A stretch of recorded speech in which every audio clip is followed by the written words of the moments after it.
Magandang araw, Buzz Pinas Nation. Ngayon, pag-usapan natin ang pinakamalaking tensyon sa PBB Club 2.0, ang pagharap ni Heath at Lee sa nomination. At kung tatanungin mo ako, mas malinaw ngayong linggo kung saan talaga tumitibok ang puso ng viewers, at oo, mas pabor iyon kay Lee. Si Lee, mula umpisa pa lang, halata na ang pagiging totoo niya. Oo, may mga sablay siya. Oo, may awkwardness, may mga maling nasabi. Pero dito mo makikita ang tunay na kabataan niya. Yung hindi pa palido, pero willing matuto. Yung hindi pa sanay sa lahat ng social nuances, pero agad inaako ang pagkakamali niya. At sa PBB, yan ang mas malakas kaysa sa pagiging perfect, ang pagiging honest. Kapag may mali siyang nagawa, hindi siya nagtatago. Hindi siya nagmamaang-maangan. Hindi siya gumagawa ng drama para makalusot.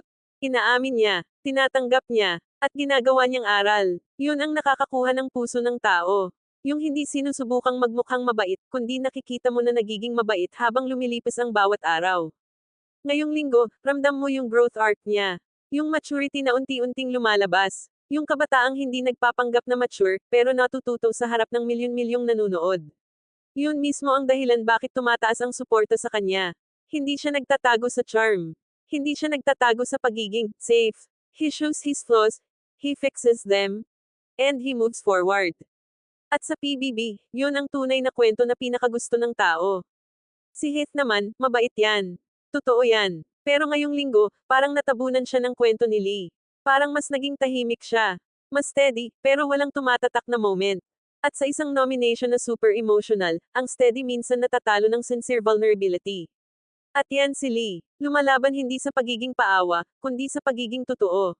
At kung pagbabasehan natin ang pulse ng tao ngayon, mas malakas ang hatik ni Lee.